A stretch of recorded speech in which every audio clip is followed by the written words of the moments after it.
Hello once again, it's Matthew from Matthew North Music here, and as always, if you're interested in these kind of videos that I make on this channel, be it about music, be it about electronics, be it live performances, be it records, then please hit the subscribe button. It really does help the channel to grow. And if you enjoy this video, please also think about hitting the like button. And if you click the little bell icon, then you will automatically be notified each time a new video is uploaded. Anyway, today we're talking about one of my favourite albums, and it's certainly an album that's been with me for best part of 40 years of my life. And it's this, it's 1999 by Prince, which came out in 1982. Although I never first heard this album until a couple of years later when Prince had his big breakthrough with When Doves Cry and Purple Rain in '84.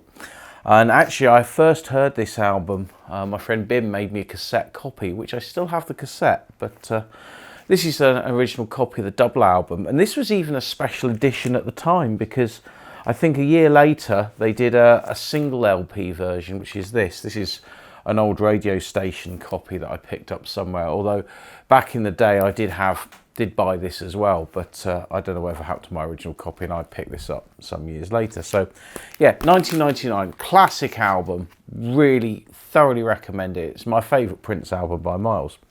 Well, a little while ago now, probably talking 3, 4, maybe 5 years ago, they did some deluxe reissues of it. Now there's I think it's a 5-disc CD box set, which is now out of print and you can only buy new old stock copies, and it goes for quite a lot of money. Then there's the Super Deluxe, I think it's 10 LP box set, and that goes for mega money. And you know, it's a beautiful looking set, but it's like a lot of these things now, it's really hard to judge when to buy a deluxe box set. Do you buy it when it first comes out, so you definitely get a copy? Or do you kind of wait a while to see if the price goes down or not? I mean, there are some deluxe box sets. For example, Led Zeppelin's A Song Which Remained the Same. They did I think it was a 4LP box set with a DVD and a Blu-ray and CDs. And, you know, it was probably 150 quid or something when it was new. I ended up getting one for about £49 off Amazon on one of their funny sales. And now it's going for silly money. So it's really hard to judge when to get things. But there is also this version of 1999, and this is a 4LP box set, and it contains basically, well, we're going to see what it contains in a minute, but you can still buy this for around about £50. So, you know, you're looking at about £10 a record with a tenner for the box, if you like. And that's what I decided to go for, because I did fancy hearing what this new version sounds like. So what we're going to do, we're going to whip it out the box, we'll have a look, and then I'm going to have a quick listen and I'll report back on how I feel the sound quality is. So let's get the box open. Well, this is our box then, and if I just stick my original copy of the album next to it, I think you can tell that even though they've both got reflections on, because one's in a PVC cover and the other's got cellar wrap on it, you can see the colour kind of matches up pretty well.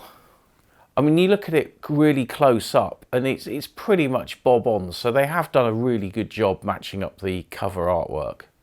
As always then, the first thing I'm going to look at is the hype sticker, and it says on here 4LP Deluxe Edition, LPs 1 and 2, 1999 remastered for the very first time. So this album actually hasn't had a remaster since it first came out, which is interesting. So they always use the original cut, which in a way is really good because, you know, so many of the CDs in the 90s and albums in the 90s were so over compressed and just completely loud. It was horrible. Then we've got LPs 3 and 4, which has got various 7-inch edits, 12-inch mixes, promo versions. But then it says here, includes download code. So there is a digital version to come with this. And I'm going to talk about that as well, because that's always a really interesting thing to see what you get. Anyhow, let's get this box open. I've got my trusty scalpel as ever, and I will turn it over and I will just cut along here very gently and down here. That should be enough. It does sort of look like this might have already been opened before. I don't know, maybe just the way it's come off. Anyway, let's take this off. And as I always do, This is just for one of my regular viewers. Yes, I will be cutting out the hype sticker and sticking it inside the box. Anyway, we've got a very nice reflective box. It's, you know, it's almost feels like sweet wrappers, like not quality, yeah, a bit like Quality Street wrapper, or the other one, can't remember what it's called now. It's like a fancy dairy milk box. And then on the back as well, the layout's all very nice and shiny. You can see close up how nice and shiny it is.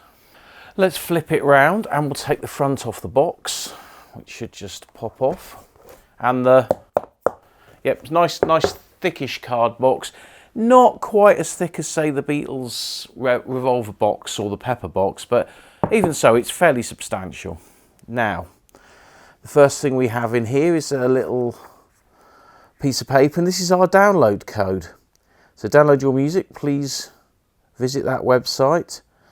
And you even get a discount from the Prince website. Whether that's still available or not, I don't know. But what's quite nice about this, I suppose, is if you download the digital and you wanted to burn it to a CD, then you could at least use that piece of paper then as an insert for the CD.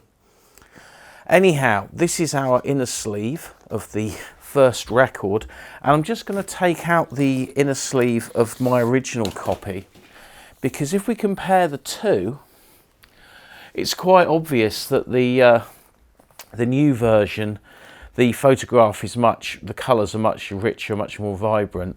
This is just like a paper sleeve with a polyline, whereas this is like a more solid card sleeve. And unfortunately, where they gain from having a better print and a better card, I do prefer the original sleeve because I like polythene lined inners. I mean, these records I will be putting in separate polylines anyway, as I always do with my records. Now, the label is, you can see there's an eye on there. Now, if we look at the original record, the one I've got here has just got a bog standard Warner's label.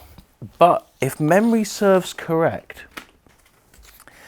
if I take out this LP, which is the 1983 reversion, that again has the I label.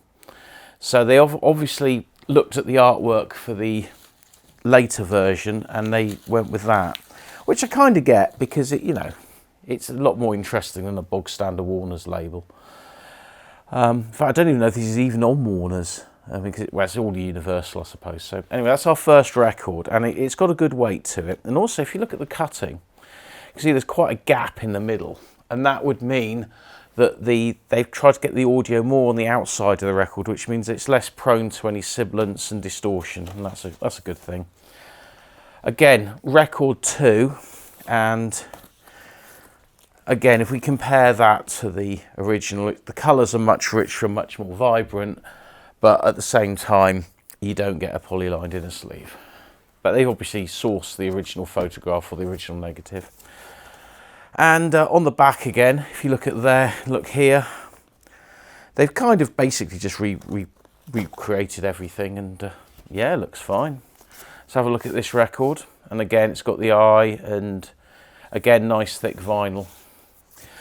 Now, record 3, they've used the artwork for the original version of Little Red Corvette as the photograph here, which was the single, one of the singles from the album. Of course, 1999 Little Red Corvette did become a hit in the UK, but not too much later when they were put together as a double A side.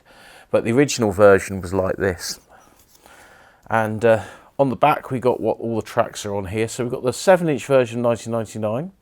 There's a mono promo version of 1999. Now, why would there be a mono version? Well, it would have been for American AM radio, because don't forget, 1982, a lot of cars still had AM radios. They didn't have FM, and all the pop hits were played on there. So they would have made a discrete mono mix so that, you know, all the instrumentation can be heard. Because the problem if you play a stereo record on a mono system, if you get a fold down, which is where the two channels join together, then usually you can get away with that. But sometimes the turntable might be wired with only the left-hand channel going into the mixer.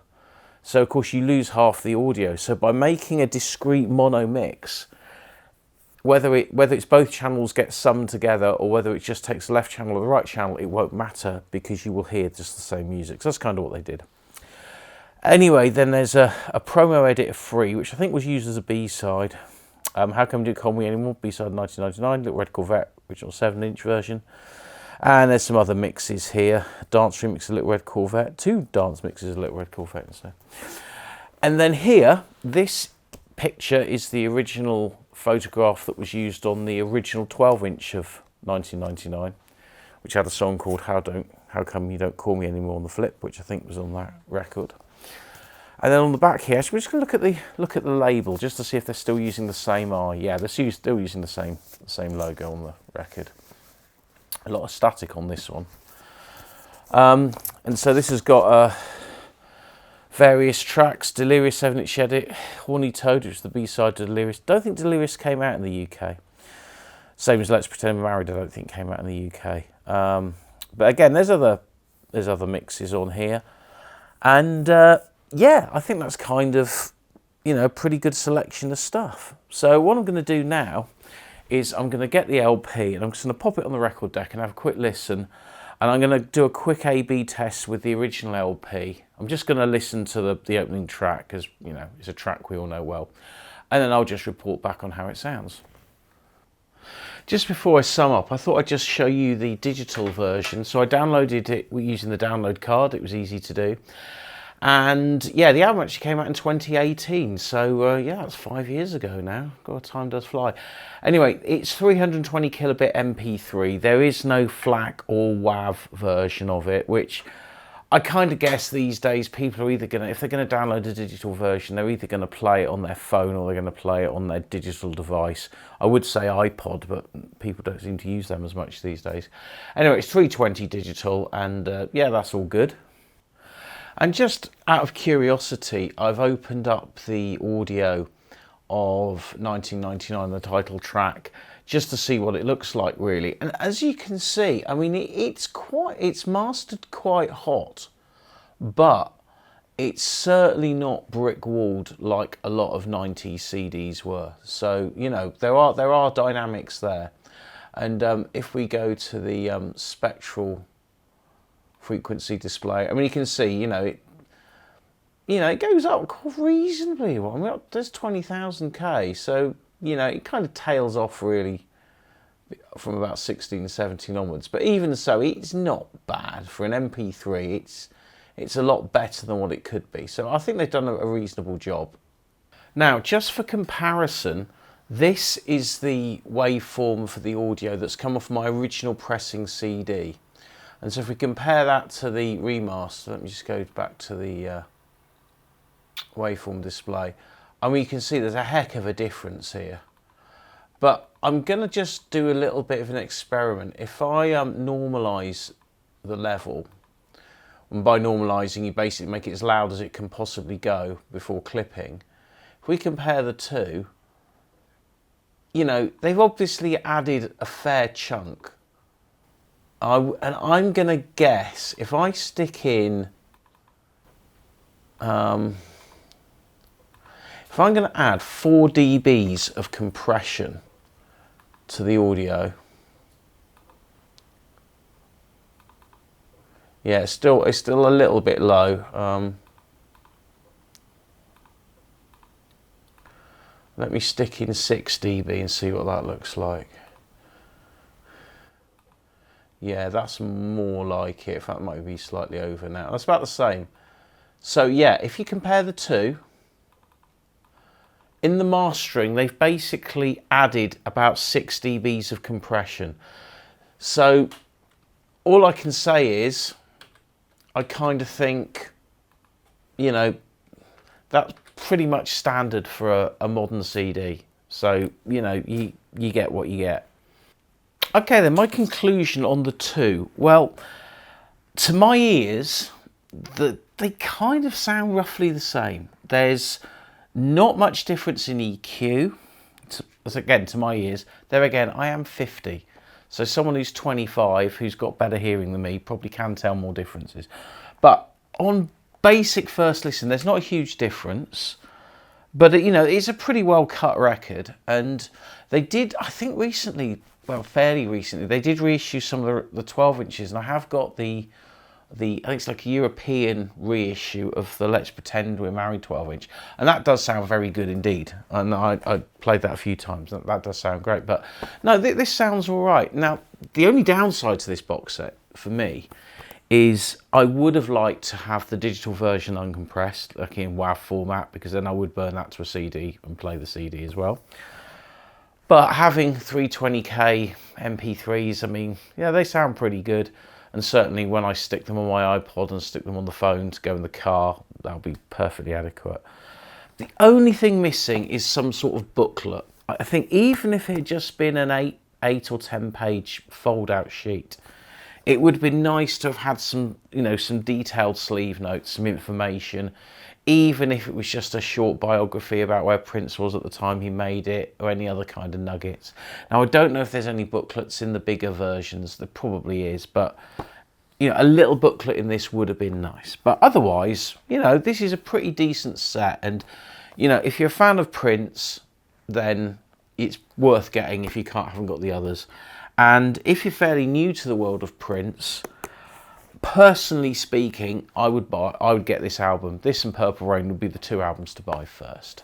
Anyway, I hope you've enjoyed this video. If you have, please like and subscribe, and I'll catch you on the next one.